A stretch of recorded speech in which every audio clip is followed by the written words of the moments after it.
Hello friends, welcome back to my channel. ఈరోజైతే మేము బాలాపూర్కి వచ్చాం.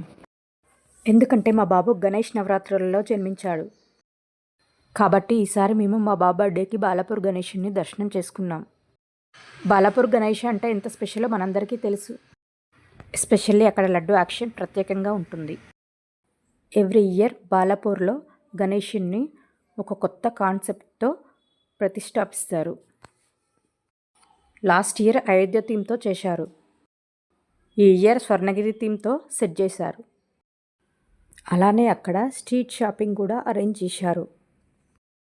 భక్తులు ఏ ఇబ్బంది పడకుండా ఫుడ్ స్టాల్స్ కూడా పెట్టారు. ఇంకా అక్కడ చిన్నపిల్లల టాయ్స్ ప్లే జోన్ కూడా అరేంజ్ చేశారు. మేమైతే ఒక ఉత్సవంలా బాగా ఎంజాయ్ చేశాం. స్వర్ణగిరి అంటే బాలాజీ దేవుడు పాలసముద్రంలో ఎలా అయితే శయనించి పడుకున్నాడో ఇక్కడ కూడా అలానే పడుకున్నట్లు డిజైన్ చేశారు. అక్కడ అట్మాస్ఫియర్ భక్తులతో చాలా సందడిగా ఉంది. చుట్టూ లైట్స్, భక్తుల సందడి, డివోషనల్ సాంగ్స్తో ఒక ఫెస్టివ్ వైబ్ వచ్చింది. గణేష్ మండపంలో అయితే డెకరేషన్ లైట్లతో సూపర్గా ఉంది. డెకరేషన్ చూడడానికి నా 2 కళ్ళు సరిపోలేదు. మాకైతే గణేషుని దగ్గర నుండి దర్శించుకునే భాగ్యం దక్కింది. గణేషుని దగ్గర నుండి దర్శనం చేసుకున్నప్పుడు డివోషనల్ వైబ్స్ వచ్చాయి. నిజంగా గణేషుడే మనకు దర్శనం ఇచ్చినట్టు అనిపించింది.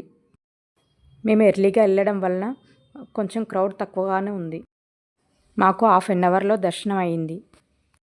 ఓవరాల్గా బాలాపూర్ గణేష్ దర్శనం చాలా స్పెషల్ ఎక్స్పీరియన్స్. మా బాబుకి ఈ బర్త్డే చాలా స్పెషల్గా లైఫ్ లాంగ్ గుర్తుండిపోతుంది. మీరు కూడా గణేష్ నవరాత్రులలో బాలాపూర్కి వచ్చి గణేషుని దర్శనం చేసుకున్నారా? ఈ వీడియో కనుక మీకు నచ్చినట్లయితే please like, share and subscribe to my channel. Thank you for watching. Bye bye. జై గణేష, జై జై గణేష.